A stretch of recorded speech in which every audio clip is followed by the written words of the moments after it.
बैठे संग्राम सिंह, अर्चना और गीता चीख सुनकर जल्दी से कार से निकले और राहुल की तरफ भागे, जैसे कोई भूत देखने के बाद भागता है। यह सोचकर जाने क्या अनहोनी हुई थी जो राहुल इस तरह से चीख रहा था। क्या हुआ राहुल? संग्राम सिंह ने बाहर आते ही पूछा। पापा, वो सकपकाई आवाज में राहुल ने कुछ इशारा किया। क्या हुआ?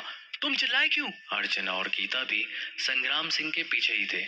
राहुल ने कोई जवाब नहीं दिया, बल्कि उसने अपना हाथ कार की हेडलाइट्स की तरफ बढ़ाया, जैसे किसी ने उसके हाथ में डंक मारकर सुन्न कर दिया हो। राहुल ने कुछ इशारा किया। संग्राम सिंह और उसकी फैमिली की नजर राहुल के हाथ की दिशा में पड़ी।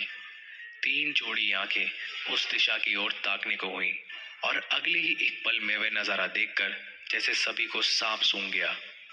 संग्राम सिंह और उसका परिवार अब एक पल के लिए सांसें थामे खड़ा था उस भयावह नजारे के सामने। कार की हेडलाइट्स पर ताजे खून के धब्बे नजर आ रहे थे। Oh my God! गीता के मुंह से निकला। अब ये क्या है? एक पल के चुपते सन्नाटे के बाद संग्राम सिंह ने धीमे स्वर में पूछा। मैंने तो आप लोगों से पहले ही कहा था, कोई ना कोई कार से टकराया था, वरना ये दुर्घटना नहीं होती। पापा, अब तो आपको यकीन हो गया ना ये सब देखकर? राहुल ने लगभग चिल्लाते हुए कहा। हे भगवान! अर्चना चिल्लाई। मैंने कहा था यहाँ कुछ गलत हो रहा है, कुछ तो गलत। ये खून के दाग कहाँ से आ गए? किसके हैं ये खून के दाग? अर्चना ने जोर से संग्राम सिंह के बाजू को दबाकर कहा। राहुल, पापा, ये क्या हो रहा है हमारे साथ? गीता ने डरे हुए स्वर में कहा। पापा, मम्मी ठीक कह रही है, कुछ तो गलत हो रहा है। अब तो मुझे भी डर लगने लगा है। गीता ने थूक कटकते हुए कहा। मगर ये किसी जानवर का खून भी तो हो सकता है पापा। जानवर? अच्छा, तो कहाँ गया वो जानवर कार से टकराने के बाद? राहुल ने पूछा। अरे हो सकता है तुमने उसे देखा ही ना हो और वो गाड़ी के नीचे आ गया हो, और जब हम उस पेड़ से टकराए तो तब वो उठकर जंगल में भाग गया हो, जख्मी हालत में ही सही। गीता ने अनुमान लगाया। संग्राम सिंह अब भी खामोश थे, क्योंकि वो शायद बातों में नहीं, सबूतों में यकीन करने वालों में से थे।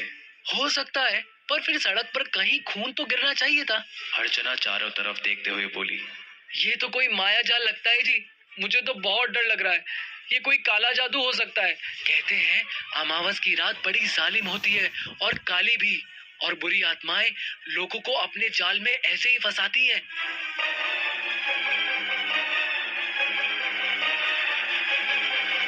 अर्चना की बातों ने राहुल और गीता को भी यकीन दिलवाना शुरू कर दिया था कि ये सब किसी कारण से उनके साथ घट रहा है।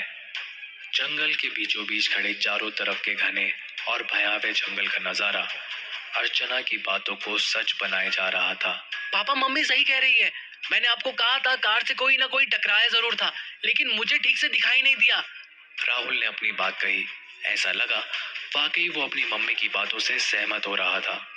संग्राम सिंह झुंझलाए। अब उनकी बारी थी बोलने की। कम से कम तुम तो अपनी मम्मी का साथ मत दो इन फजूल की बातों में। अरे, इसे तो भूत प्रेत तंत्र मंत्र की बातें बनाने का शौक है। 35 सालों का तजुर्बा है मेरा इसके साथ। ये सब बकवास बातें मत करो। संग्राम सिंह गुस्से में बोले। अगर ऐसी ही बात है तो आप ये बताइए कि वो कहाँ है जो इस कार से टकराया था? अर्चना भी गुस्से में चीख उठी। कहाँ गया? आसमान में चला गया या धरती में समा गया? बोलिए। तुम अब थोड़ी देर के लिए चुप हो जाओ प्लीज।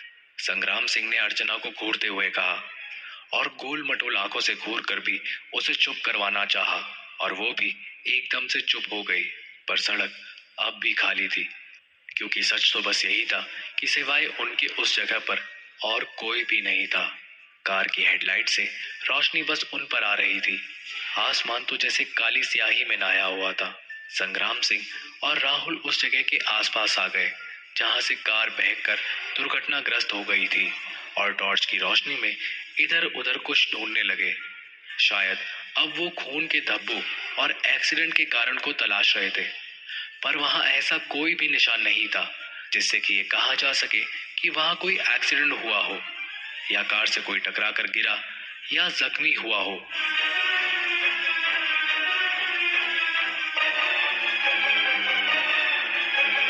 इस कहानी का अगला अध्याय आप जल्द ही सुनेंगे।